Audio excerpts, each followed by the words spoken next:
қаншам бар атамды сақтап қала албай қалдым. Ошо дарыгер болуп, өзүм дарыгер болуп туруп сактап кала албай калганым, атамдын өмүрүн узарта албай калганыма мен аябай өкүнөм. жетпей жүргөн қанша жан бар. Бул нерсе мен дайыма жүрөгүмдө өйкөт, дайыма менин аң сезимимде. Жүргөн қанша жан бар. Нурпресс Маалымат борборунун Сагындым ата жытыңды долбоорунун кезектеги чыгарылышы кайрадан эфирде. Аны мен Наргиза Исаева алып барам. Саламатсыздарбы?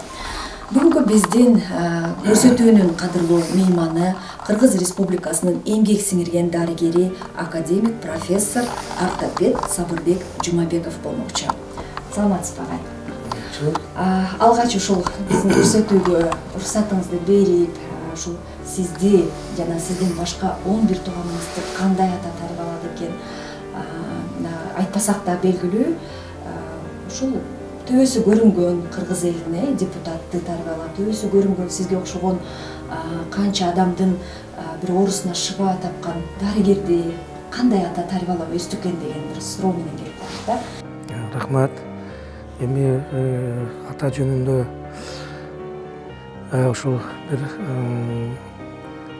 жакшы бир передача даярдап аткан экенсиңер. Мен аны угуп алып аябай сүйүндүм. Себеп дегенде атамды дагы сагынып оксо болуп жүргөн убагым эле жакшы болду. Ичимдеги бугумду чыгарып алайын атам жөнүндө айтып. Атам өтө эле мындай токтоо киши эле да. Мисалы бир конокко барса, кудалык барабы же башка жерге барат деп айылда. Эгерде ошо бир чөйрө же бир адамдар жакпай калса, ошо 4 саат бир да сөз айтпай, чыкпай отуруп, тамагын ичти да чыгып кетип кала турган киши эле да. Атаман мындай бир сөз чыгарыш эч мындай бир өтө кыйын эле да. Сүйлөсө мындай кыска, анан нуска сүйлөп коет да, токута жерин айтат. Бизде да ошондой нерсеге үйрөтчү. Мен эми көбүрөөк сүйлөп калып, сүйлөйм, анткени мен көбүнчө апамды тартканмын да. Атамда андай нерсе жок эле да, андай мисалы балдарын дагы мындай кучактап бир сүйүп жыттаганы мен көргөн жокмун да. Кийинчерээк баягы кичинекей инилеримди эмне кылчу? Бизде мисалы мени 2 эле жолу өптү да атамчы өмүрүндө. Эсимде да.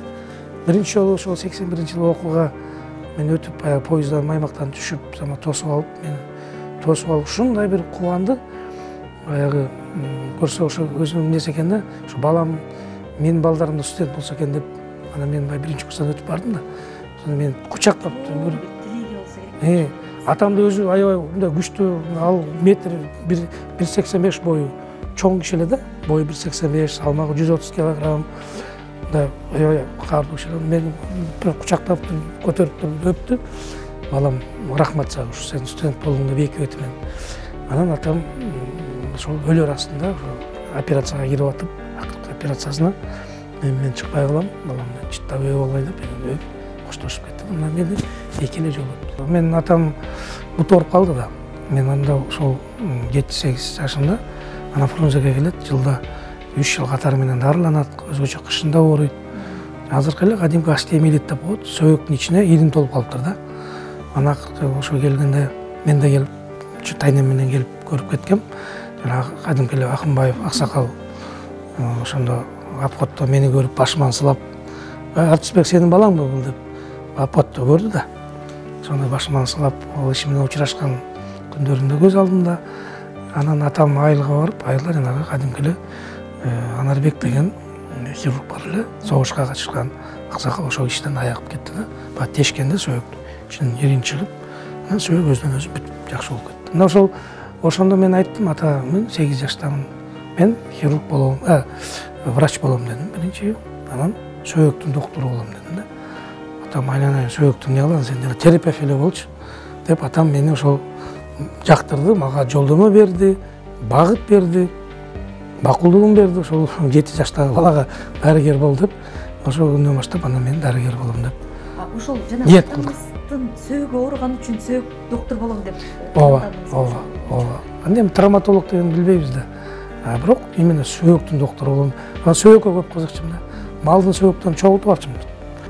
Бул учурда бала кезде бактабай, анан сиз айткандай чет жакка чыгып, студент болуп кеткенден кийин анан айылга барыш, кайра ошо ата эне күтүп турган элестер эсиңиздеби? Мен 8 жыл сыртта жашап калдым да.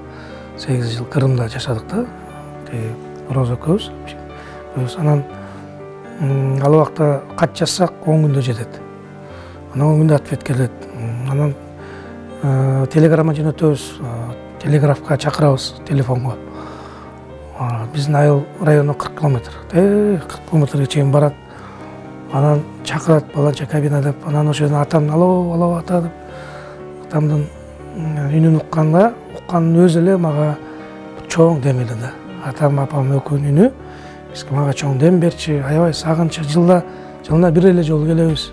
Атасы жашаган үйгө бардык ошо атасынын болбосо энеси өтүп кеткен болсо энесин караңыз деп барат экен да. Кандайдыр бир ошо өзүмө урун калар бекен, эскерүү иретинде барат экен да. Ошондой учурларыбыз болобу? Сиз да атаңыздын калп. Сагынабыз кадимкидей. Ошол чын айтасың, айылга барганда ошо атам үчүн эле барам го менчи. Чын айтыш керек да. Ошо айылга ошо атамдын духу, атамдын эмнеси, мындай бир элестери көрөйүн деп ошо барсам керек ошо. Бирок сөзүңүзгө карай эле бир болгону 65 жыл жашаптыр. Анан ошол убакытта сиз акыл эске толуп, анан атаңызга эмне бере алдыңыз жана эмнени өкүнүп аттиң деп калдыңыз? Аябай жакшы суроо да. Мен албетте атам менин мындай көп биздин балдарынын көп жакшылыктарын көрүп кетти атамчы. 65 жаш деген бул жаш эле, жаш да, аябай эле жаш. Көп жакшы нерселерин көрдү. Бирок дагы жашаса болмок. Мен аябай эле көп өкүнөм да. Ошо атамды өкүнгөнүм, атамды сактап кала албай калдым. Ушу дарыгер болуп, өзүм дарыгер болуп туруп сактап кала албай калганым, атамдын өмүрүн узарта албай калганыма мен аябай өкүнөм. Бул нерсе мен дайыма жүрөгүмдө өйкөт, дайыма менин аң сезимимде көп жөнүндө айтам, апам да билет. Апам айтат, кой, унут дейт. Унута албайсың, кантип унутасың? Атам ушуну көрсө жакшы болмок эле. Атам ушундан мындай бир не кылса жакшы болмок эле, жакшылыктарын ушул үстүндө болсо жакшы болмок эле деген ой тилек менде дайыма бар. Анткени мен дарыгермин, мен баарын көрөм, билем, көп туюп турам. Бул нерсе мен бир арман, бул ошо атамдын сактап кала албагы. Бул мен үчүн чоң арман. Бул мен өмүр бою менде калат. Мен бул дүйнөдө канча жашасам дагы ушул арман менде калат, кала берет. Аттиң ай дейсиң, ушул жетишкен ийгилигин баарын бир тыйын атамдын өмүрү жашоо мага өтө зор эле да. Ошо бир тыйынга барабар болуп калды.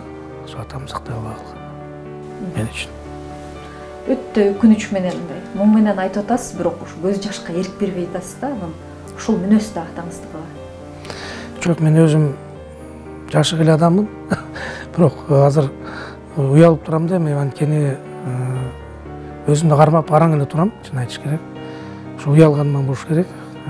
Өзүмдү кармап турам. Бирок ичим, жүрөгүм ыйлап атат. Ичим күйүп атат. Өзүм өлтүрүп алгандай капамын да. Өзүм өлтүрүп алган. Мен улуу балам анда Москвада окуучу. Анан атам айтты, мен атамды түндө эле бага аппаратка өттү да, аппарат. Ошо комага түшүп калды. Анан мен кулагына шыбырадым, ата, тиякта улуу, кичи уулуңуз келет да, эң кичи. Мени байке дейт, атамды ата дейт. Өлбөй туруңуз, кетпей туруңуз, ошо кичи балаңызды күтүңүз дедим да. Ошондо кадимкидей мындай башым мындай болду. Анан эртең менен балам учуп келди. 5-те 6-да, 6:30-да реанимацияга алып келип, анан айттым, ата, мына Салмар балаңыз келди, жаныңызда деп дегенде эле атам башын көтөрдү. Башын көтөрүп, аппаратта дыхание, комада жатат. Аябай эмне кылды. Жайкады, көтөрдү, атат. Көзүнөн жаш кетип атат. Атамдын көзүнөн жаш кетти. Кадимкидей жаш кетти. Ыйлады. Мен ыйлап атам, балам ыйлап атат, атам ыйлап атат. Башын моңдеп трубка турат, оозунда дыхание. Анан башын койду. Ошо менен атам кете берди.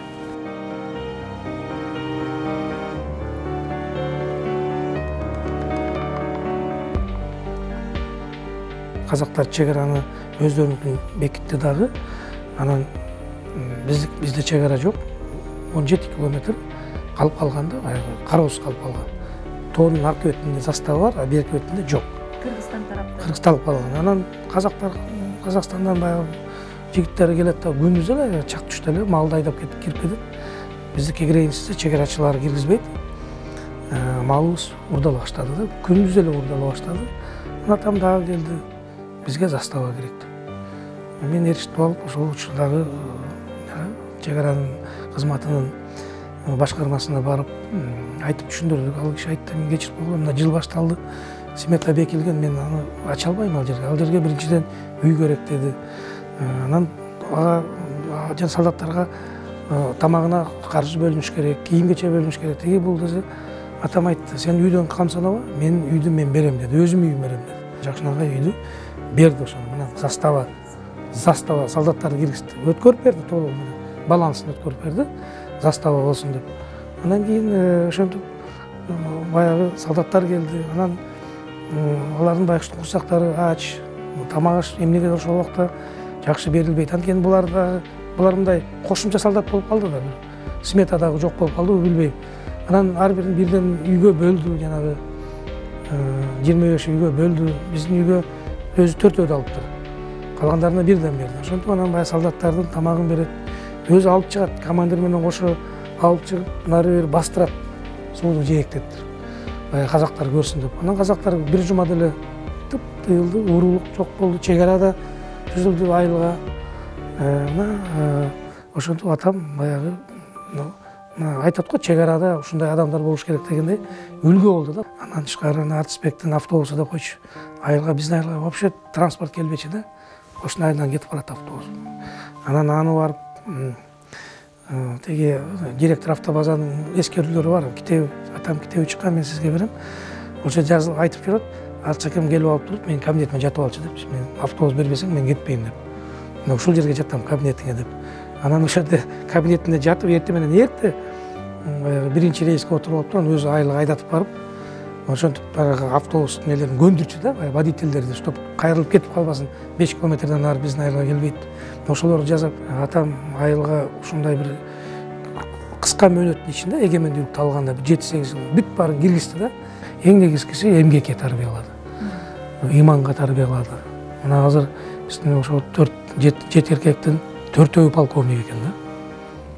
3-өө милиция тармагында, 1-өө прокуратурада. Эң кичүүсү прокуратурада иштейт, полковниктерди чыгарды, академик, өзүңүз айткандай депутат, биринибиз азыр эмнеде бизнесте жүрөт.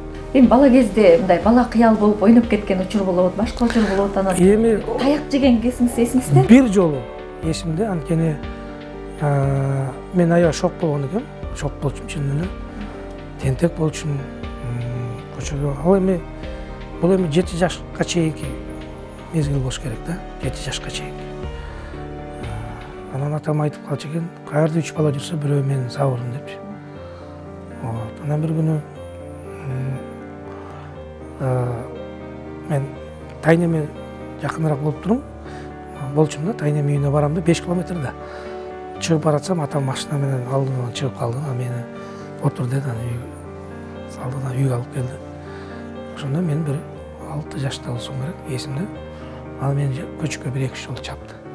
Сен эмне эле мындай көчөдө жүрөсүң, талаада жүрөсүң. Талаада 5 километр ойлосоңуз. Кашкыр деген болот, тиги болот. Мен айттым, мен апам урушта эле, мен кетип калдым, тайнеме кетип. Экинчи мындай кылбагын деп, мен 1-2 жол көчкө чапты. Ошол эсимде. Конечно, ыйладым. Анан кийин апам айтып ушул баламды бекер урдум, ушул урбай эле койсом болмок депчи. Аябай кейиптир да. Ошол нерсе мына мен до сих пор эмнемде калды, эсимде калды. А бирок башка атам бир даже урушкан эмес бизди. Таң деп ойлогойчу. Капабыз, таң ушундай болуп калдыбы деп коет. Ушундай болуп калды ата дейбиз. Ата даңкы, эне баркы балага демби. Ушул сөзгө дагы бир жолу ынандык, сизге ыраазычылык. Рахмат болду. Мындан аркадагы ишмердүүлүгүңүзгө, мындан аркадагы кызматыңыз илгерилей берсин. Атаңыздын арбагы колдосун, сизге ыраазычылык. Ушуну менен биздин бүгүнкү Сагындым ата жытыңды көрсөтүүсү сонуна чыкты. Анын мейманы Кыргыз Республикасына эмгек сиңирген дарыгер, академик, профессор жана ортопед травматолог Сабырбек Артисбекович Жумабеков болду.